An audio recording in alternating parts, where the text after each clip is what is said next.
Madani and a very happy Chinese New Year. You're watching News at 10 with me, Zalia Karin Ismail.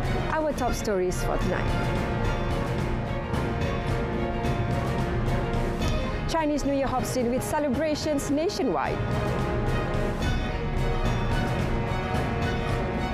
Uphold integrity, reject corruption to realise country's development plan.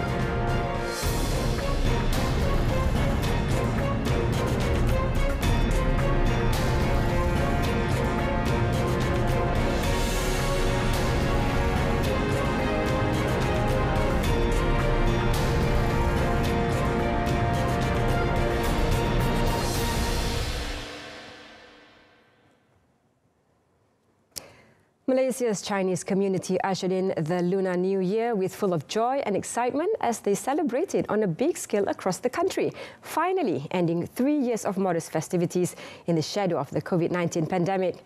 The concept of this year's celebration is based on Malaysia Madani, focusing on the elements of unity among the community.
Festivals celebrated by a particular race are the best foundation for strengthening unity among the multiracial and religious community in this country. Deputy Prime Minister Datuk Sri Fadilah Yusof said racial unity is the basis for creating stability and ensuring the smooth administration of the country. Elaborating further on the matter, Datuk Sri Fadilah said when unity becomes a practice at all levels of society, the government can fully focus on planning to develop the country, whether strengthening the economy or focusing on helping the people. Asasnya ialah kita kena bersatu padu.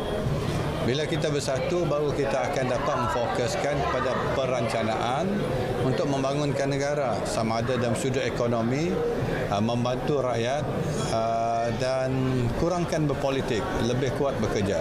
Less talk, tapi kerja lebih kuat. Speaking at the Sarawak United People's Party Chinese New Year Open House today, he said that when a community is united, the country can achieve excellence and guarantee the prosperity of all its people. For that reason, he hoped that the culture of visiting during a festival continues to be a practice for all Malaysians.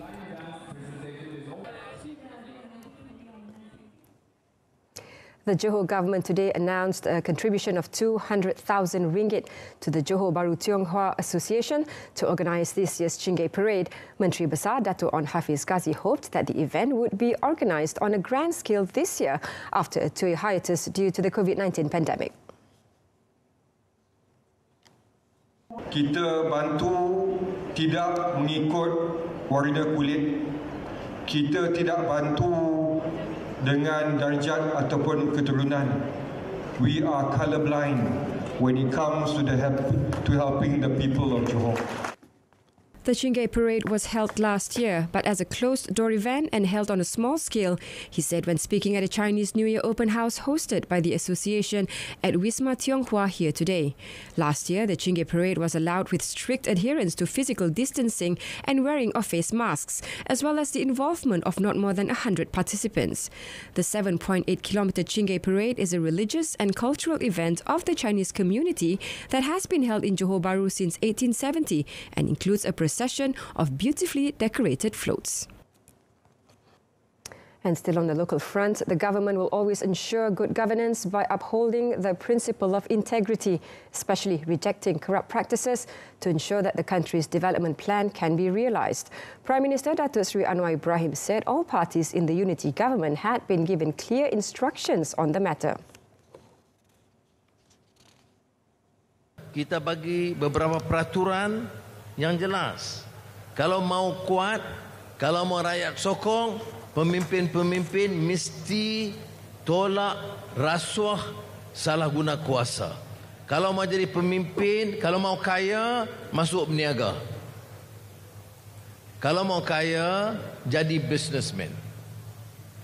Tapi kalau mau jadi menteri dan mau cari wang, mau jadi kaya, dia kena keluar sebagai menteri dan tumpu berniaga.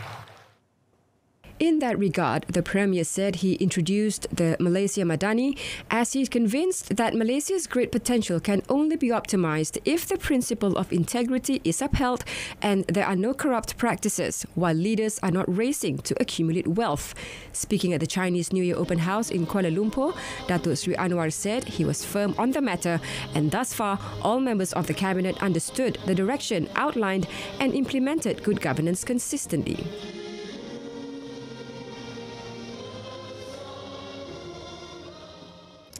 On another note, the Prime Minister said a large part of the Malaysia Agreement 1963, or 63, has been resolved by the unity government. And this includes the annual expenditure distribution and the appointment of Sabah and Sarawak representatives in the Inland Revenue Board. Jadi sekarang ini kita perturunkan pelaksanaan di peringkat negeri, di bawah JKN negeri dengan tentunya syarat pengawasan dan peraturan keuangan yang ketat dan juga dipantau oleh Kementerian Keuangan. Tapi kuasa itu dipulang kepada negeri. Kemudian yang besar-besar seperti umpamanya wakil Sabah dan Sarawak dalam lembaga hasil dalam negeri. Itu tertangguh lama jadi saya dah luluskan. Kemudian ketiga soal peruntukan ada dalam perjanjian itu, peruntukan setiap tahunan. Selama ini Sarawak dapat 16 juta. Jadi bagi dia tak menusabah lah, semangat berbelanja. Oleh itu kita buat ada beberapa format peraturan yang meningkatkan sekarang pada 300 juta ringgit setahun. Itu tertakluk kepada beberapa perincian perjanjian. Datuk Seri Anwar said it was important to resolve the matter to prove that the unity government was serious about fulfilling the promises made in MA 63. He said the success of resolving most of the main issues was driven by the firmness and sincerity of the leadership of the unity government.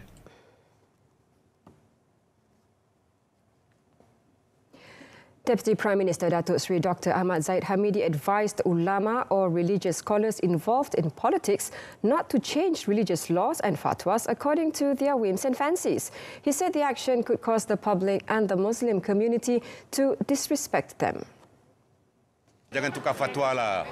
Akhirnya ulama politik tidak akan dihormati oleh rakyat dan oleh orang Islam. Ya?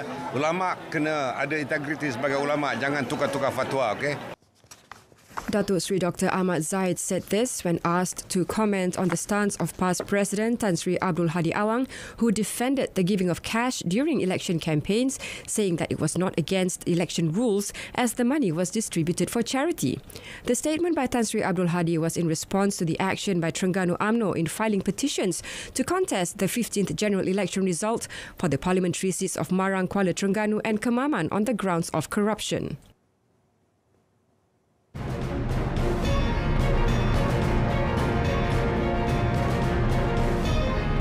MCMC blocks 1.8 billion scam calls from 2017 to 2022.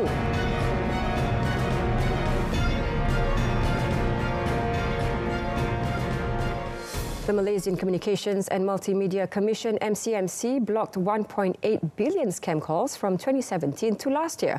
Communications and Digital Minister Fahmi Fadzil also revealed that since 2018, a total of 300 million scam messages via SMS had been blocked.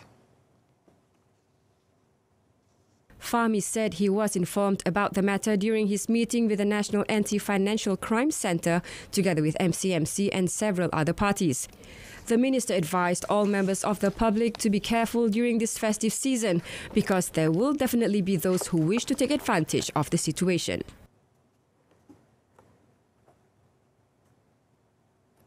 Sekiranya anda mendapat apa-apa tawaran, sama ada kerja ataupun perkhidmatan, tolong buat pengesahan sebelum kita terpedaya oleh skamer-skamer ini. If it sounds too good to be true, it probably is. Dan buat laporan polis, call 997 segera supaya kita boleh bantu. He further noted that there are various types of scams at the moment and they are not easy to deal with because when a modus operandi is established, new types of scams will emerge. On scams on Telegram messaging app, Fahmi said he would try to contact its officials to discuss the prevention measures.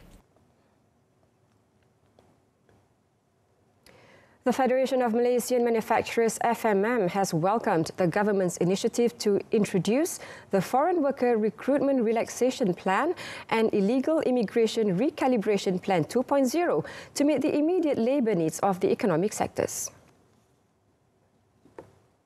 It said the government, which introduced the window on the easing of the hiring rules until 31st March this year, recognises the urgent labour shortages in the critical sectors or subsectors which have impeded business operations and growth during the period of prolonged uncertainty. The Federation is thankful that the application mechanism for the recruitment has remained the same, where employers will continue to use the Foreign Worker Centralised Management System for the end-to-end process before the application and issuance of the visa with reference by the Immigration Department. Moving forward, the Federation hoped that there could be a more seamless process from one ministry to the other to enhance the efficiency of the system and reduce the time taken to complete the recruitment process. Its members are encouraged to take the opportunity of the window on the easing of the hiring rules, as well as the Illegal Immigrant Recalibration Plan 2.0 based on their needs and affordability. Police arrested 78 individuals, including a foreigner nicknamed Doctor, who is believed to be a drug peddler in a special operation at entertainment centres in Batu Pahat and Kluang district early today. Johor Police Chief Datuk Kamarul Zaman Mahmad said the doctor was among 8 foreign nationals and 70 locals arrested in the operation conducted between 1 a.m. and 3 a.m. All of them are aged between 16 and 68. He said they were among 246 individuals who were rounded up in the operation conducted at 3 entertainment centres in Batu Pahat and Kluang, 2 of which were found to be operating without a valid licence. 68 of them tested positive for drugs, and the police also seized 3.43 kilograms of ecstasy, 417.08 grams of ketamine, 1,368 ecstasy pills, and 300 Aramin 5 pills, estimated to be worth over 261,000 ringgit. Datuk Kamarul Zaman said police also confiscated a car and cash of 31,218 ringgit. All those arrested will be in remand for between 1 and 6 days for investigation under Sections 39B, 12 subsection 2 and 15 subsection 1 subsection A of the Dangerous Drugs Act 1952, Section 15 subsection 1 subsection C of the Immigration Act 1959-1963 and Sections 6 subsection 2 and 11 subsection 2 of the Johor Entertainment and Places of Entertainment Enactment.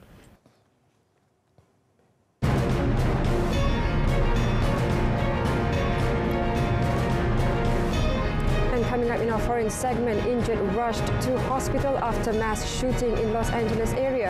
At least 9 killed.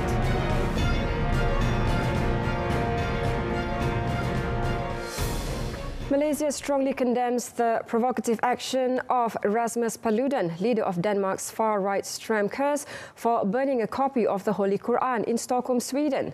Prime Minister Datuk Sri Anwar Ibrahim said the Islamophobic act of the Swedish-Danish far-right politician was a grave provocation to Muslims all over the world.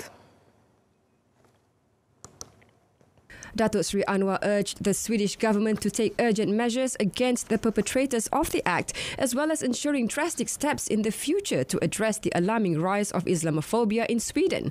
He said such a blatant defilement of Islam's holy book by the politician constitutes a grave provocation to the sensitivities of not just Turkey, but more than 2 billion Muslims in the world. He added Malaysia denounces the repeated hate crimes targeting Muslims in the world, as well as all forms of incitement to hatred and the fanning of racism in word or deed. The Premier called on the international community to reject race or religious baiting under the guise of freedom of expression and to remain united against all forms of incitement to hate and violence.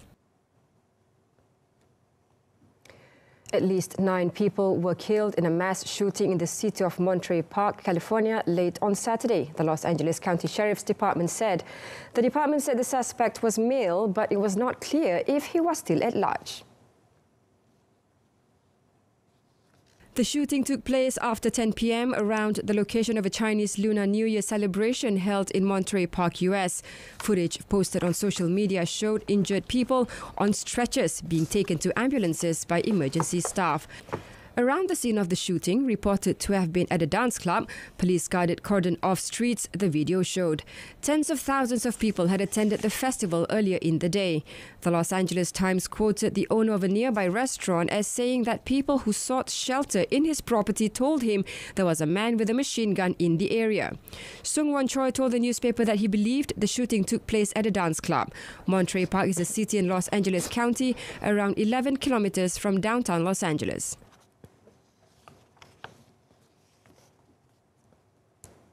China rang in the Lunar New Year today with many residents praying for health after 3 years of stress and financial hardship under the pandemic, as officials reported almost 13,000 new deaths caused by the virus between 13 and 19 January.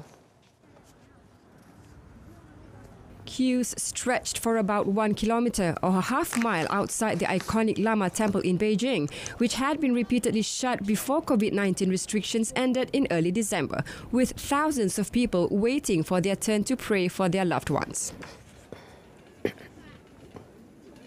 前2年是有很多人过得是比较难，然后这人在这一生中会有很多都遇到难的问题嘛。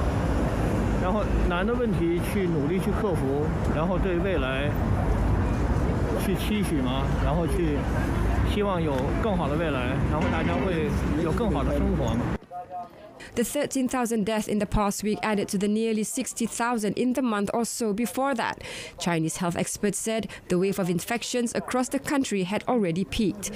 The death toll update from China's Center for Disease Control and Prevention comes amid doubts over Beijing's data transparency and remains extremely low by global standards. The creative team of the 2023 China Media Group CMG Spring Festival Gala has made sincere efforts to present audience with a variety show that highlights not only Chinese aesthetics and technical innovations, but also warmth and Chinese people's feelings about the past year of 2022, said the Gala's chief director. The Gala opened on the eve of the Chinese Lunar New Year of the Rabbit. Trying to show new era of prosperity, better life in each passing day. The entire show adhered to the general tone of joy, auspiciousness and jubilation, highlighting the theme of happiness and confidence.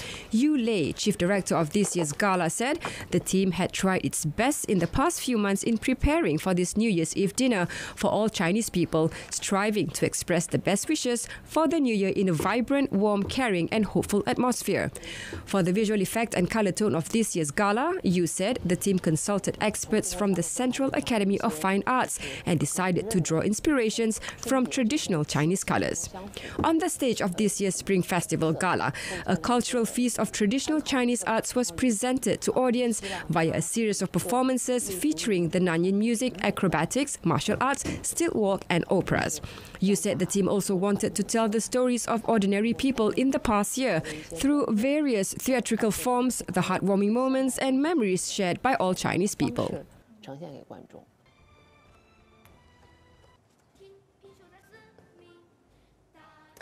New Zealand's ruling Labour Party today selected Chris Hipkins to replace Jacinda Ardern as its leader and the 41st Prime Minister of the country.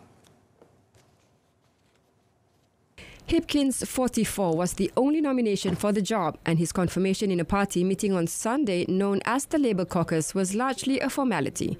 His appointment to the top job followed the surprise resignation on Thursday by Ardern, who said she had no more in the tank to lead the country. Hipkins said he would be sworn in as the nation's 41st Prime Minister by the Governor-General on Wednesday after Ardern formally steps down. New Zealand and his leadership will switch its focus from COVID-19 to bolstering the economy. The cost of living, rising inflation and workforce shortages have been blamed in part for Labour's decline in the polls since 2020, now surpassed by the centre-right National Party opposition. Hipkins also announced the country will have its first Deputy Prime Minister of Pacific Island descent, Kamil Sepuloni.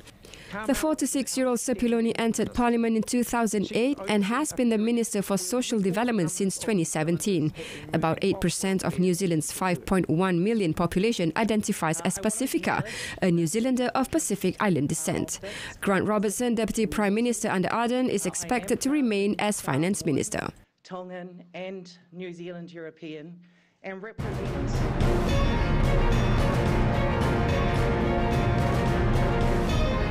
And coming up in sports, India Aaron Wu Yik fall to China pair in final.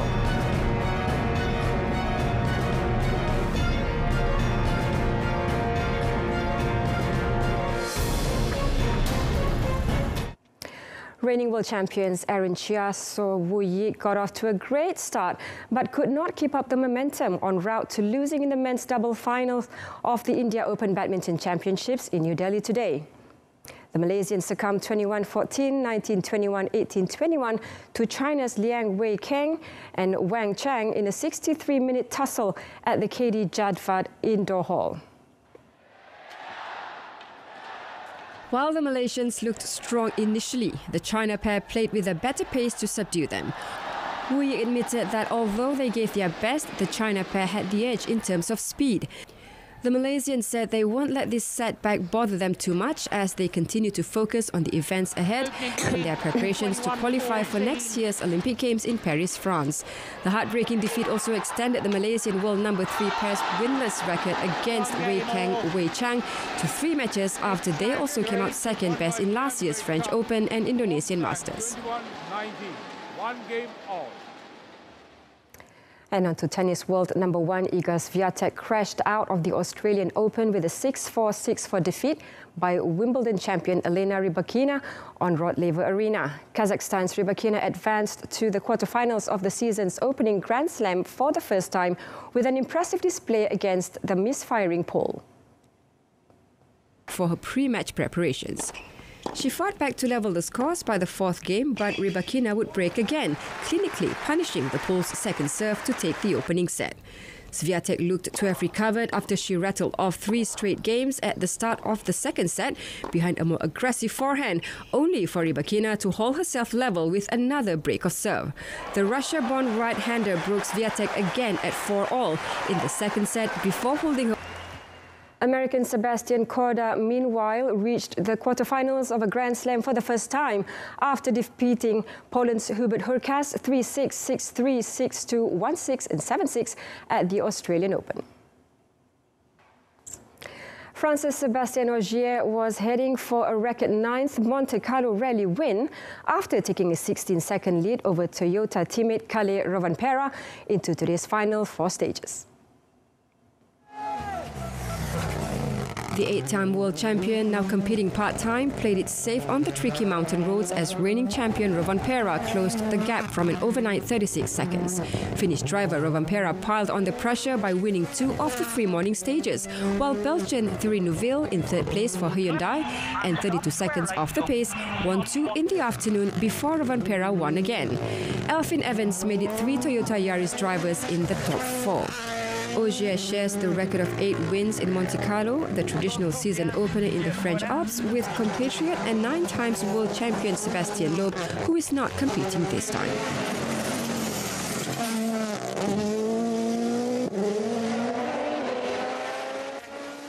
And that wraps up News at 10. In our top story, Chinese New Year hops in with celebrations nationwide. Join us again at 12:30 tomorrow afternoon. Happy Chinese New Year, and may this year bring prosperity, joy and happiness to all of us. I'm Zalia Karni Ismail. Stay tuned to saluran Berita RTM and have a pleasant evening. Good night.